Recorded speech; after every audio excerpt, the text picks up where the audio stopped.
Bonjour, eh bien on se retrouve ce dimanche directement à la machine à coudre, mais c'est aussi un bloc que vous pouvez faire à la main. Donc moi je vais le faire avec du piqué libre à la machine. Si c'est pas quelque chose qui vous parle, vous appliquez exactement la même technique et vous le faites à la main. Ce sera forcément un petit peu plus long, mais vous aurez un rendu qui sera aussi sympa. Alors pour ça, il vous faut deux carrés, un carré qui fait 15 par 15. Le carré de fond, on ne le verra pas, donc le tissu, ça peut être ce que vous voulez. Et un carré du dessus, on ne verra que lui et notre fil.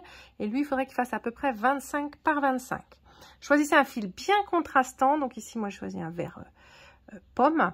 Ça peut être aussi un fil multicolore, mais on verra vraiment beaucoup le fil. Donc, faites un bon choix, que ce soit à la main ou à la machine. On va commencer par superposer nos deux morceaux juste sur le coin, comme ça. Voilà. Et ici, je vais faire du remplissage. Alors, ça peut être un espèce de zigzag, ça peut être une mini spirale. Il faut que ça remplisse à peu près un morceau qui va faire à peu près 1 cm carré, on va dire. Donc, 1 cm par 1 cm. Si vous le faites à la main, ça peut être juste une grande croix ou deux petites. Voilà. Donc, on va remplir ici. Voilà. Donc, je vais faire hop, hop, hop. Et dans l'autre sens, comme ceci. Et une fois que j'ai fait ce petit remplissage qui est un petit peu un zibouiboui, on parle, c'est vraiment ça, qui fait à peu près 1 cm. Je vais prendre mon tissu du dessus et je vais faire un espèce de pli, on va dire, voilà. Alors, il faut garder quelque chose d'assez régulier pour l'ensemble de l'ouvrage. Donc, il n'y a pas besoin de réfléchir à ce que ce soit droit. Mon pli, moi, je vais les faire qui vont faire aller à peu près 7 mm de haut. Essayez juste d'être consistant, de garder à peu près toujours la même hauteur, ce ne sera que plus joli. Je vais soulever mon aiguille et hop, je vais passer. Alors, je couperai mon fil plus tard. Hein. Voilà, je vais passer de l'autre côté, ici. Voilà. Et je vais faire de la même manière un espèce de petit carré. Voilà. Je vais peut-être l'éloigner un petit peu du bord, mais sans prendre le pli. Le pli, il reste. Et donc, je me mets au bord du pli, comme ça. Et je vais faire hop, hop, hop. Voilà. Voilà. Et maintenant que je suis ici, je vais lever mon pied de biche. Et je vais continuer de la même manière. Mais, donc à chaque fois, je vais former, on va former ce qu'on appelle des alvéoles. Enfin, ce qu'on peut appeler des espèces d'alvéoles. Donc, vous voyez, je forme ici une espèce d'alvéole. Et hop, je vais me mettre de l'autre côté. Je vais faire aussi la même chose, une espèce de petite barrière en pli avec mon premier morceau. Voilà. Je vais me mettre là. Et ici, je vais refaire pareil. Hop. Voilà. Et maintenant encore, je soulève. Je prends mon tissu. Je refais quelque chose, voilà, comme une espèce de petite barrière. J'essaye de respecter, j'ai dit 7 mm. Enfin, voilà, j'essaye que ce soit à peu près pareil. Mais vous voyez, c'est pas des plis très droits. Hein. Et hop, je passe à côté. Et je reprends à chaque fois.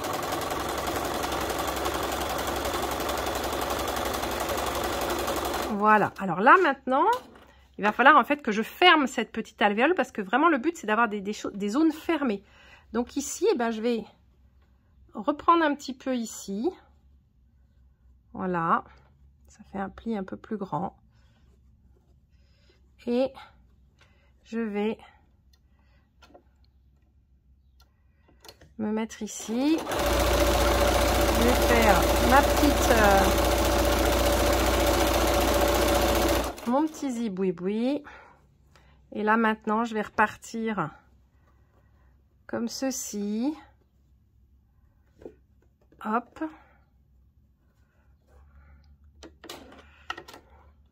Donc, vous comprenez pourquoi il nous fallait plus de tissu sur le dessus. Je vais partir un peu... Non, je vais rester là. Hop.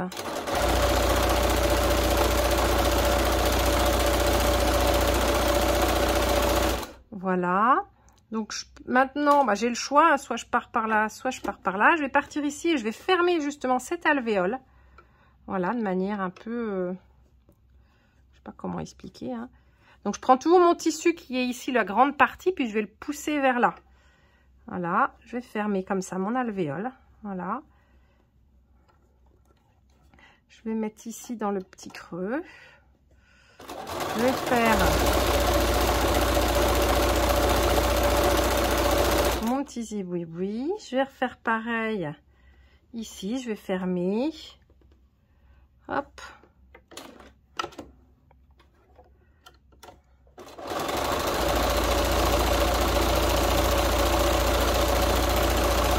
Voilà.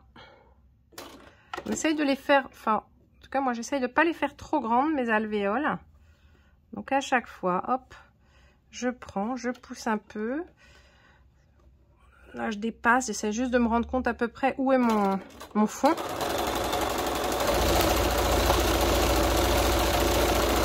Voilà. Une fois que je suis ici, bah, hop, je vais prendre du tissu pour fermer la petite...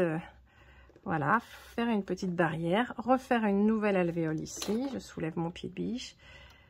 Alors, j'essaye à chaque fois que je démarre de faire 1 ou 2 points les uns sur les autres parce que le fil qui passe par-dessus, bien sûr, à la fin, on va le couper. Si vous travaillez à la main, vous ne faites pas passer votre fil dessus, vous le faites passer dessous. Comme ça, vous n'êtes pas obligé de faire un point d'arrêt à chaque alvéole. Et hop, je continue. Alors, c'est un travail un peu de longue haleine, mais franchement, je trouve que le résultat est très sympa. Ça fait un effet froissé et rempli. Voilà, vous voyez bien ce que ça donne. Ça fait quelque chose de... voilà, en relief avec ce fil qui contraste. Je me demande même si je laisserais pas mon fil comme ça, qui donne un style, ou alors on peut l'enlever. On pourrait après peut-être rajouter, je sais pas moi, des petites perles ou des choses comme ça à l'intérieur. Ça ressemble un peu, pas une méduse, aux anémones ou à certains corails, des coraux, voilà. C'est l'impression que moi ça me donne. Et ben voilà, maintenant vous avez, je pense, compris la technique et ben, je vais continuer jusqu'à temps que j'ai fini mon carré de 15. Voilà, donc il faut regarder au fur et à mesure quand vous êtes dessous. Voilà, moi j'arrive presque au bord, donc je vais pas aller plus loin que ça. Je vais juste faire un point ici pour faire mon angle. Faire un pli par là. J'avais prévu un peu large en tissu, mais ça dépend vraiment de la taille de...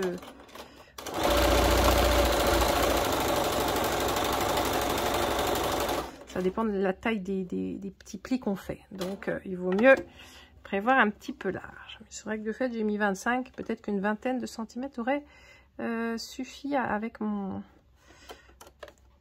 Alors, voici, j'ai fini donc de coudre toutes mes alvéoles, hein, qui sont pas toujours très régulières. Mais malgré tout, ça fait un bel effet d'ensemble. Donc, on voit bien aussi qu'on peut jouer sur l'épaisseur pour avoir des effets différents. Au dos, ben voilà, hein, donc j'ai du tissu en rab. Je vais juste maintenant couper hop, le long du dos pour équerrer. Voilà. J'aurais pu le faire à la règle aussi. Et puis donc, je vais enlever voilà, les fils qui relient mes différentes alvéoles.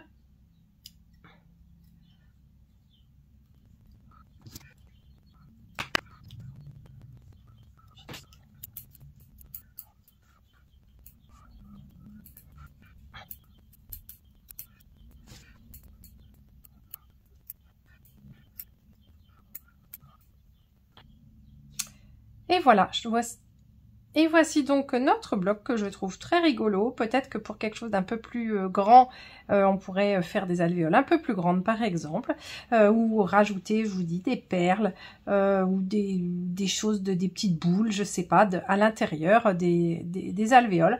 Enfin, en tout cas, je pense qu'il y a un monde de possibilités si vous avez envie d'avancer plus. Vous pouvez aussi utiliser un type de tissu différent, peut-être comme du velours ou un lainage pour encore un effet voilà, toujours différent. C'est ça qui est chouette avec les exercices qu'on fait chaque dimanche, c'est qu'il y a beaucoup de possibilités d'interprétation et vous me le montrez très bien quand on voit ce que vous montrez sur le groupe Facebook. Voilà, je vous souhaite un bon dimanche et je vous dis à dimanche prochain.